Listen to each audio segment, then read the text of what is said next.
A wonderful lineup of speakers that range from Cage to spokespersons from Pal Action. ফিলিস্তিনিদের ওপর Israeli আগ্রাসন বন্ধে শুরু থেকেই উচ্চকণ্ঠ রুশ প্রেসিডেন্ট ভ্লাদিমির পুতিন। কিন্তু এবার পুতিনের রাশিয়া ফিলিস্তিনিদের অধিকার রক্ষায় দিল বড় ঘোষণা। এই ঘোষণাতেই স্পষ্ট যে ফিলিস্তিনকে এবার হয়তো আনুষ্ঠানিকভাবেই স্বীকৃতি দেওয়ার কথা ভাবছেন রুশ প্রেসিডেন্ট ভ্লাদিমির পুতিন। সাম্প্রতিক সময়ে ইউরোপের দেশ ফ্রান্স যখন ফিলিস্তিনিদের স্বীকৃতি দেওয়ার ব্যাপারে এগিয়ে এলো, তখন এই সংকট সমাধানে বড় বার্তা দিলেন ক্রেমলিনের মুখপাত্র দিমিত্রি পেসকভ। তার মতে মধ্যপ্রাচ্য সংঘাত সমাধানের একমাত্র উপায় ইসরায়েলের পাশাপাশি ফিলিস্তিনি রাষ্ট্র গঠন।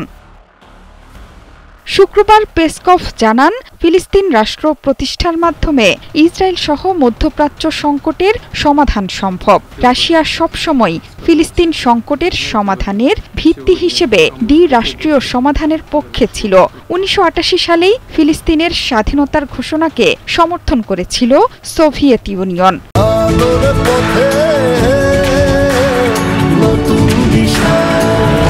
শান্তি শুধুমাত্র জাতিসংঘের নিরাপত্তা পরিষদের প্রস্তাব মেনে চলার মাধ্যমেই অর্জন সম্ভব বলেও মনে করছে মস্কো। জাতিসংঘের নিরাপত্তা পরিষদের বিভিন্ন প্রস্তাবে পশ্চিম তীর ও পূর্ব জেরুজালেমে ইসরায়েলি দখলদারিত্বকে অবৈধ ঘোষণা করা হয়েছে। সেই সাথে গাজায় যুদ্ধবিরতি ও ইসরায়েলি সেনা প্রত্যাহারের আহ্বান জানিয়েছে পরিষদ। বৃহস্পতিবার ফিলিস্তিনকে আগামী সেপ্টেম্বরেই জাতিসংঘের সাধারণ পরিষদে রাষ্ট্র হিসেবে স্বীকৃতি দেবে বলে জানিয়েছেন ফ্রান্সের প্রেসিডেন্ট ইমানুয়েল ম্যাক্রো। এক্সে দেয়া পোস্টে ফিলিস্তিনকে রাষ্ট্র গঠনের তাগিদ দিয়ে সেখানে টিকে থাকার পরিবেশ নিশ্চিতের উপর জোর দেন এই প্রেসিডেন্ট। ফ্রান্সের এই সিদ্ধান্তের তীব্র সমালোচনা করেছে ইসরায়েল এবং যুক্তরাষ্ট্র। এটিকে সন্ত্রাসের প্রতিদান এবং ইসরায়েলের জন্য হুমকি বলেছেন বেনিয়ামিন নেতানিয়াহু।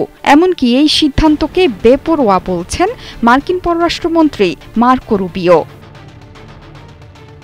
যদিও ফ্রান্সের ঘোষণাকে স্বাগত জানিয়েছে সৌদি আরব এবং স্পেন, এটিকে ঐতিহাসিক বলছে রিয়াদ। ফ্রান্সের পর ফিলিস্তিনকে স্বীকৃতি দিতে ব্রিটেনের ক্ষমতাসীন লেবার পার্টির ওপরও চাপ বাড়ছে।